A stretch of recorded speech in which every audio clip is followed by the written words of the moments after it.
ጦርነት እንዲጀመር አልፈልግም። ከተጀመረ ግን አሰብ ደርሶ የሚመለስ የኢትዮጵያ ወታደር የለም።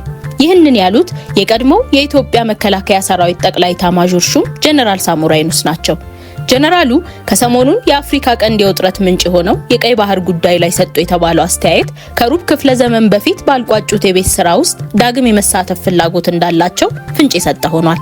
የጠቅላዩን የፓርላማ ንግግር ሁሉንም ሰምቻለሁ። በተለይ የባህር በርን በተመለከተ ስለ ኤርትራ የተናገሩት አንድም የሚወድቅ ሐሳብ የለውም ሲሉ የተናገሩት ጀነራል ሳሞራ እንደ ሀገር የባህር በር ያስፈልገናል፣ ድሮም ቢሆን በፖለቲካው አመራሮች ውሳኔ ለጊዜው ተዳፍኖ የቆየ ይምሰል እንጂ የኢትዮጵያ ሕዝብ ጨርሶ የዘነጋው ጉዳይ አይደለም፣ የጊዜ ጉዳይ ነበር።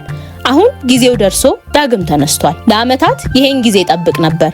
በምን መልኩ ይነሳል በሚለው ጉዳይ ላይ እርግጠኛ ባልሆንም የአሰብ ጉዳይ ግን አንድ ቀን እንደሚነሳ ምንም ጥርጥር አልነበረኝም ሲሉ ተደምጠዋል። ወደቡን በምን መንገድ መመለስ ይቻላል በሚለው ዙሪያ ከብዙ ሰዎች የተለየ ሐሳብ እንዳላቸው ያልሸሸጉት ሳሞራ የሻዕቢያ ሰዎች ሰላማዊና የድርድር መንገዶችን ይመርጣሉ ብለው እንደማያምኑ ገልጸዋል። እኔ ለ17 ዓመት በትግልና ለ27 ዓመት በመከላከያ ሰራዊት ውስጥ ከወታደር እስከ ጠቅላይ ኤታማዦር ሹም ድረስ በቆየውባቸው ጊዜያቶች ይሁን አሁንም የሻዕቢያን ሰዎች በሚገባ አቃቸዋለሁ። የሻዕቢያ ሰዎች ቁጭ ብሎ ተወያይቶ ችግሮችን መፍታት እንደ ወንጀል የሚቆጥሩ ናቸው። ሽብርን እንደ መፍትሄ ለማድረግ የሚሞክሩ፣ ጦርነትን ህጋዊ አማራጭ ለማድረግ የሚጥሩ ናቸው በማለት ተናግረዋል። ጦርነት ከተጀመረ ውጤቱ ምን እንደሆነ ይታወቃል ሲሉ በልበ ሙሉነት የሚናገሩት የቀድሞ የኤታማዦር ሹም ጀነራል ሳሞራ ሻዕቢያ አሁንም ያላወቀው አንድ ነገር አለ። አሁን ኢትዮጵያን እያስተዳደረ ያለው ብልጽግና መሆኑን የተገነዘበ አይመስለኝም ሲሉ ጠቅላዩ በፓርላማ የተናገሩትን እሳቸውም ደግመውታል። ጀነራሉ በአዋጊነት ስለተሳተፉበት የያኔው የኢትዮ ኤርትራ ጦርነት የታሪክ ሂደት አንስተው በቁጭት ይናገራሉ። ያኔ የተፈጸመው ስህተት ዘላለም የሚያስቆጭ ስህተት ነው።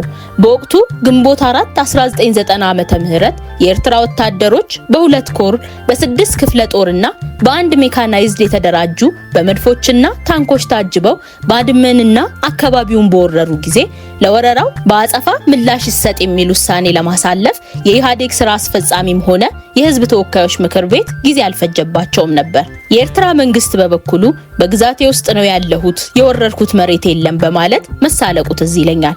ታዲያ ያኔ ኢትዮጵያ በቂ መከላከያ ስላልነበራት ከተለያዩ ህብረተሰብ የተውጣጡ ወጣቶችና የተባረሩ የደርግ ወታደሮች ተመልሰው በፍጥነት እንዲሰለጥኑ ተደርጎ ሲያበቃ የሻዕቢያን ወታደሮች የያዙትን ቦታ አስለቅቆ እያጠቃ ቡሬ ግንባር ደርሶ አሰብን ለመያዝ ሲሰማራ እነመለስ አስቆሙት። ውሳኔው የመለስ ብቻ አልነበረም። እነ ስዩም መስፍንም እነ ስብሃት ነጋም ጦሩ ገፍቶ አሰብን እንዲይዝ አልፈለጉም ነበር። እናም ተመለሱ ተባለ። የትግራይ ወጣቶችን ጨምሮ ከመላው ኢትዮጵያ የተውጣጡ የሀገር ልጆች ለጦርነት እየተማገዱ እያለ ስብሃት ነጋ ከኤርትራ ጀነራሎች ጋር ይገናኝ ነበር። እኛ እናቅም ነበር። በኋላ ነገሩን ስንሰማ በጣም አዘንን።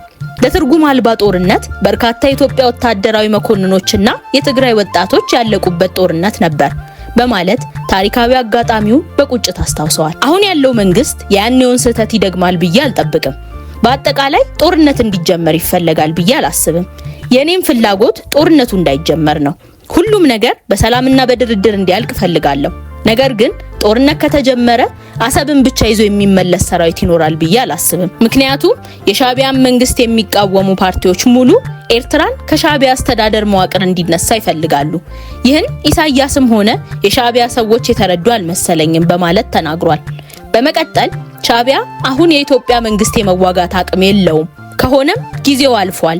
አሁን ማድረግ ያለበት ብልጽግናን የሚቃወሙ ኃይሎችን አደራጅቶ በትጥቅና በሎጂስቲክ በማገዝ መዋጋት ነው። ይህ ደግሞ አሁን የጀመሩት አይደለም፣ ቀድሞውኑ የነበረ የሻዕቢያ ዋነኛ ስትራቴጂ ነው። ጽምዶ ተብሎ ከህወሓት ጋር የጀመሩት ነገር አለ። ይህ አዲስ አይደለም፣ ድሮም የነበረ ነው።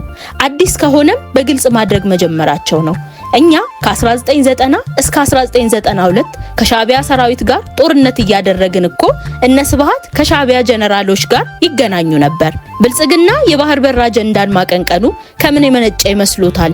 በትክክል አምነውበት ነው ወይስ ለአንድ ሰሞን አጀንዳ የማድረግ ፍላጎት ኖሯቸው ነው ተብሎ የተጠየቁት ሳሞራ አነጋጋሪ የሆነ ምላሽ ሰጥተዋል። ዶክተር አብይን ድሮም አውቀዋለሁ የሚሉት ሳሞራ ከአሰብ መታጣት ጋር የተለየ ቁጭት ከሚያሳድሩ ወታደራዊ መኮንኖች መካከል አንዱ እንደሆነ ይናገራሉ።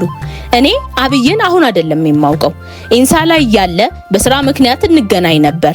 ያኔም የባህር በርን በተመለከተ ይናገር ነበር። ያኔ ግን ወደብን በተመለከተ የመንግስት አቋም የውሾን ጉዳይ ያነሳ ውሾ ነው እንደሚባለው አይነት ነበር።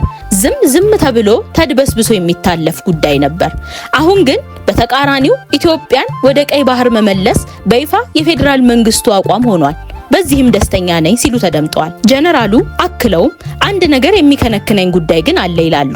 አንዳንድ ሰዎች ኢትዮጵያ የባህር በር ያስፈልጋታል በማለት ይናገሩና ምክንያቱን ሲያስቀምጡ የህዝብ ብዛትን ይጠቅሳሉ።